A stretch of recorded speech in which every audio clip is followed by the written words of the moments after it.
आपका नाम क्या है भाई? सर मेरा नाम अमित मौर्य है। ये जो कागज है अपना उठा के दिखाओ इन लोगों को। इसमें क्या लिखा है? अच्छी तरह पढ़ो इसको। इसमें क्या लिखा है आपने बताओ। बताओ। ओबीसी एससी शिक्षकों को नियुक्ति दो। सर हम 2 साल से इको गार्डन में लगातार नहीं, तुम 2 साल से चक्कर काट रहे हो। ठीक है, खड़े हो खड़े हो। मौर्य जी, ये आपने पोस्टर पकड़ रखा है, ये कागज की कोई जरूरत नहीं, इसको हटाओ। ये आपने कोई जरूरत नहीं इसकी। देखिए, ये आपने पोस्टर पकड़ा हुआ है, इस पे ये शब्द ओबीसी और एससी लिखा है। इसका क्या मतलब है? ओबीसी शब्द का मतलब बताओ मुझे। सर जो पिछड़े वर्ग से आते हैं उन्हीं को ओबीसी कहते हैं। हम लोग ओबीसी एससी जो है पिछड़े समाज से हैं। हम लोगों का जो है सबसे पहले भाई माइक इस्तेमाल करना सीखो। इसको यहां पकड़ो, फिर बोलो। सर थोड़ा घबरा रहे हैं सर। घबराना नहीं है तुझे, तू बब्बर शेर है। घबराना नहीं है, घबराना नहीं है, घबराना नहीं है तुझे। अब मुझे बताओ ओबीसी क्या है?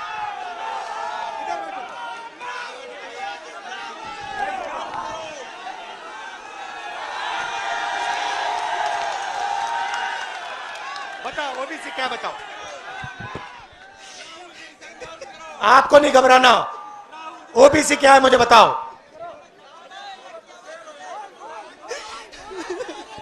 हम थक चुके हैं बहुत। बोलो बोलो बोलो। ओबीसी क्या मुझे, ओबीसी क्या है मुझे बताओ। रिलैक्स करो, शांत हो जाओ। ओबीसी का मतलब other backward caste. Other backward caste. भाई ओबीसी की आबादी हिंदुस्तान में कितनी है ये बताओ। सबको मिला के ओबीसी एससी मिला के लगभग 85% है। सबको मिला के इसकी आबादी, इस बब्बर शहर की आबादी 50% है। बात समझ आई? इसकी आबादी 50% है। ये कागज फिर से दिखाओ मुझे। नहीं, दूसरा वाला, नीला वाला। ये पकड़ो। इस पे दूसरा शब्द क्या लिखा है? ये क्या लिखा है? एससी। जोर से। SC schedule caste. Schedule caste की आबादी कितनी? वो भी 15% क्या? 15%। 50 और 15 कितना?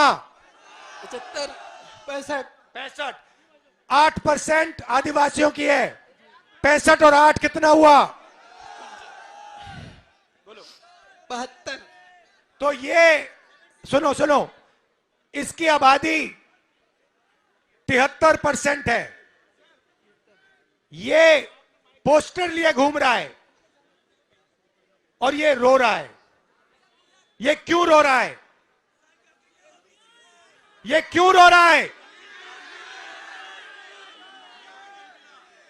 ये इसलिए रो रहा है क्योंकि ये पिछड़ी जात का है। ये इसलिए रो रहा है क्योंकि इस देश में इसके लिए कोई भविष्य नहीं है। सही बात बोली मैंने? इसका कोई भविष्य नहीं है और हमारा काम 73% का काम इसके लिए भविष्य बनाने का है। इस देश में दलित, पिछड़े, आदिवासी 24 घंटा दबाए जाते हैं, उन पे थूका जाता है, उनको धमकाया जाता है, उनके रास्ते बंद किए जाते हैं। यह सच्चाई है देश की। मैं आपसे पूछता हूं, 200 सबसे, आपसे पूछूंगा मौर्य जी, 200 सबसे बड़ी कंपनियां हिंदुस्तान में, अदानी वाली, अंबानी वाली, टाटा वाली, बिरला वाली, सुने होंगे नाम आपने। आगे पीछे देखो, नाम दिख जाएंगे। मुझे बताओ मौर्य जी, इन 200 कंपनियों के मालिकों की लिस्ट में मौर्य जात के कितने लोग हैं बताओ। कोई नहीं है सर। भाई और बहनों, मौर्य जात का कोई नहीं है। चलो बताओ भैया, यादव कितने? कोई नहीं है। बताओ पासी कितने? कोई नहीं है सर। जाटव कितने? कोई नहीं है। आदिवासी कितने? कोई नहीं है सर। कुर्मी कितने? कोई नहीं है सर। लोधी कितने? कोई नहीं है।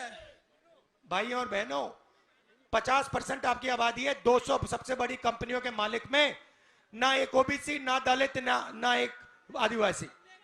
अब मौर्य जी मुझे कहेंगे देखो भैया, मैं मालिक नहीं बनना चाहता, मैं तो मैनेजमेंट में जाना चाहता हूं।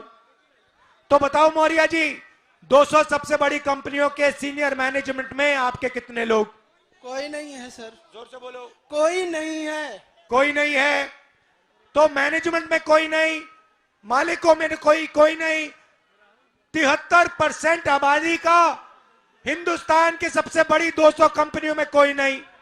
अब भैया मौर्य जी बताओ, प्राइवेट अस्पतालों के मालिकों में से मौर्य कितने? मुझे किसी का पता नहीं है मौर्य। कोई नहीं, मैंने लिस्ट निकाली है, कोई नहीं। अब बताओ, प्राइवेट यूनिवर्सिटी कॉलेजेस के मालिक में 73% के कितने? कोई भी नहीं। अच्छा बताओ, हाई कोर्ट में 650 हाई कोर्ट जज हैं, उनमें से बता दो मौर्य कितने? एक भी नहीं है। मुझे बताओ मौर्य जी, ये मीडिया वाले चक्कर काट रहे, इनके मालिकों में से मौर्य कितने? कोई भी नहीं है। ओबीसी कितने? कोई भी नहीं है। दलित कितने? कोई भी नहीं है। पिछड़े कितने? कोई भी नहीं है। अब बताओ, मीडिया में कोई नहीं, सबसे बड़ी कंपनियों में कोई नहीं, तुम कोर्ट्स में कोई नहीं, तो मौर्य जी तेरे आदमी हैं कहां? कहीं नहीं है सर। तेरे आदमी मजदूरी करने देश में। मनरेगा की लिस्ट निकालो, ओबीसी दिखेंगे, दलित दिखेंगे, आदिवासी दिखेंगे। कॉन्ट्रैक्ट लेबर की लिस्ट निकालो, ओबीसी दिखेंगे, आदिवासी दिखेंगे, दलित निकलेंगे। अब सुनो, अब मैं आपको बताता हूं, तुम लोग ये कागज लिए बैठे हो ना, पेपर लीक वाले, हेलो जरा आनंद मौर्य, मौर्य जी बैठे रहो। मौर्य नीचे नहीं बैठना, ऊपर बैठना है। अब मौर्य जी, अब मैं आपको बताता हूं ये पेपर लीक में क्या हो रहा है। बात समझनी है आप लोगों को? समझनी है? अब 73% कौन है? दलित, आदिवासी, पिछड़े। उसमें 15% आप माइनॉरिटी जोड़ दो, ठीक है? सिख, मुस्लिम, ईसाई, ये सब जोड़ दो, और 4-5% गरीब जनरल कास्ट के जोड़ दो, ठीक है? तकरीबन हिंदुस्तान की 90% आबादी। अब ये क्या करते हैं, इनको सबसे पहले एक झूठ बताया जाता है। छोटे छोटे बच्चे पैदा होते हैं, इतने बड़े, उनको कहा जाता है बेटा तू अगर पढ़ाई करेगा, आजा बेटा तू अगर पढ़ाई करेगा, आईएएस में, आईपीएस में, रेलवे में, इधर उधर नौकरी मिलेगी। ठहर जाओ ठहर जाओ ठहर जाओ ठहर जाओ, सुनो। उसको कहा जाता है, इतने बड़े बच्चे को कहा जाता है बेटा तू पढ़ ले, तेरे बाप के जेब में से 5-6 लाख रुपए निकालकर प्राइवेट कॉलेज में डाल दे, प्राइवेट यूनिवर्सिटी में डाल दे, कोचिंग सेंटर में डाल दे, और फिर तुझे आईएएस, आईपीएस, वो देखो बीजेपी वाले झंडा उठाएं, हेलो हेलो,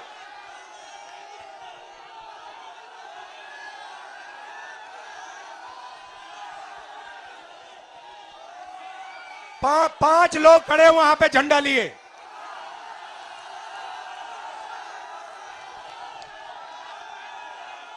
वो देखो झंडा भी डाउन कर दिया। तो उनको कहा जाता है बेटा बड़े होके आईएएस में जाओगे, पुलिस में जाओगे, इधर उधर जाओगे। आप 5 लाख 10 लाख रुपए डालते हो और फिर क्या होता है, आपका पेपर लीक हो जाता है और वही 2-3-5% लोगों को 100% मार्क्स मिल जाते बिना कोई काम किए, आप देखते रह जाते हो। भाई और बहनों, आप पिछड़े हो, आप दलित हो, आदिवासी हो, आपका काम सड़कों पे लिए ऐसे पोस्टर लिए घूमने का है। ये आपका काम है। आपका इस देश में और कोई काम नहीं बचा। ये आपका भविष्य। मैं वाराणसी गया, वाराणसी में देखा मैंने, रात को बाजा बज रहा है, ठहर जा, बाजा बज रहा है, वहां पे शराब पिए सड़क पे लेटते हुए बाजा बज रहा है। यूपी का भविष्य रात को शराब पिए नाच रहा है, डांस कर रहा है नशे में। दूसरी तरफ राम मंदिर खुलता है, राम मंदिर में आपको नरेंद्र मोदी दिखेगा, आपको अंबानी दिखेगा, आपको अदानी दिखेगा, आपको हिंदुस्तान के सबसे अरबपति दिखेंगे। आपको एक पिछड़ा नहीं दिखेगा, आपको एक दलित नहीं दिखेगा, आपको एक आदिवासी नहीं दिखेगा। क्यों नहीं? ये वो आपकी जगह नहीं भाई और बहनों। आपकी जगह सड़कों पे भीख मांगने की है।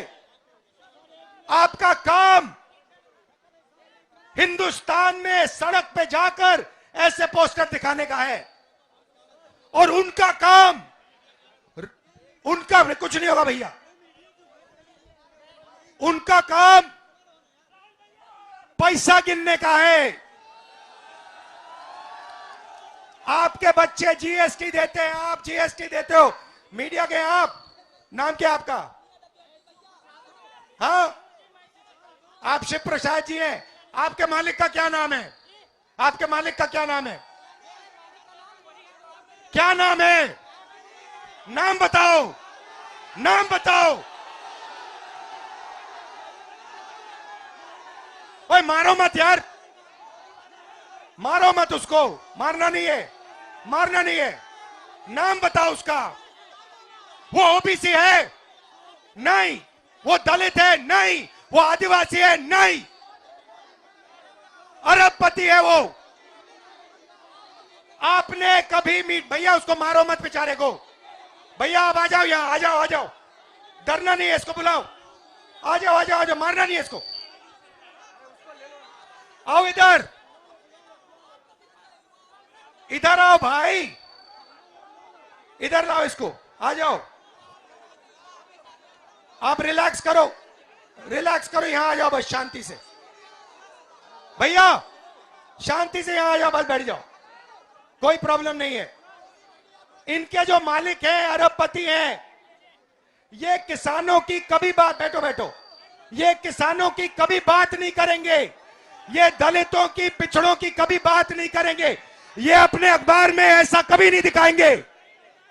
ये हिंदुस्तान का भविष्य है, ये है, इसको देखो अच्छी तरह। पेपर लीक, बेरोजगारी, महंगाई, ये आपका भविष्य है। और दूसरी तरफ 24 घंटा आपका ध्यान इधर उधर करते रहते हैं, इधर देखो, उधर देखो। भाई और बहनों, आपकी 73% आबादी है। क्रांतिकारी कदम लेना है आपको। मैं बता देता हूं क्या है। जाति जनगणना, सबसे पहले आपको पता लगाना है आपकी आबादी कितनी। उसके बाद इस देश का जो धन है किसके हाथों में, वो आपको पता लगाना है। आपको सुबह उठना है, कहना है भारत माता का कितना धन मेरे जेब में आया। अदानी उठता है सुबह और कहता है आज मैंने सोचना है, मैंने देखना है सोने की चिड़िया का कितना पैसा मेरे जेब में आया। यही सवाल आप सबको अपने आप से हर रोज पूछना पड़ेगा। जब तक आप ये सवाल नहीं पूछोगे तब तक आप लोग प्रगति नहीं कर सकते हो। आपका 24 घंटा बेवकूफ बनाया जाता है, 24 घंटा। ये मौर्य जी खड़े हैं, मौर्य जी आपको डरना नहीं है। आपको जाति जनगणना के लिए लड़ना है। जाति जनगणना से आपकी आबादी के बारे में पता लगेगा। जाति जनगणना से आपको पता लगेगा कि देश के बड़ी कंपनियों में आपके लोग कितने हैं, मीडिया में कितने लोग हैं, ये सब पता लगेगा। उसके बाद क्रांतिकारी काम शुरू होगा। फिर इस पोस्टर की जरूरत नहीं होगी। समझे बात? घबरा गए हैं? डरना नहीं है। ठीक हो? क्या हो गया? हाँ, घबराहट नहीं, डरो नहीं, कुछ नहीं होगा।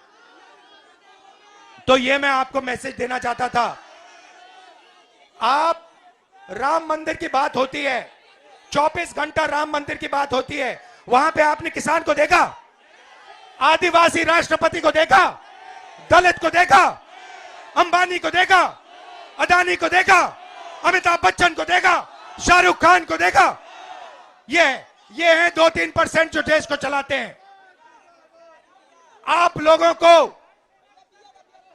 लोगों को जो आपका हक है वो लेना है। 73% को खड़े होके अपना हक लेना है, और हक लेने का पहला कदम जाति जनगणना है, भूलो मत। आप सबका दिल से धन्यवाद। न्याय यात्रा में हमने शब्द न्याय इसलिए जोड़ा है, आपके खिलाफ अन्याय, नहीं जाना कहीं, आपके खिलाफ अन्याय हो रहा है। आपको हर रोज आपकी बेइज्जती की जा रही है। यह आपके बच्चों का भविष्य नहीं हो सकता। यह मैं मानने को तैयार नहीं हूं। धन्यवाद। जय हिंद।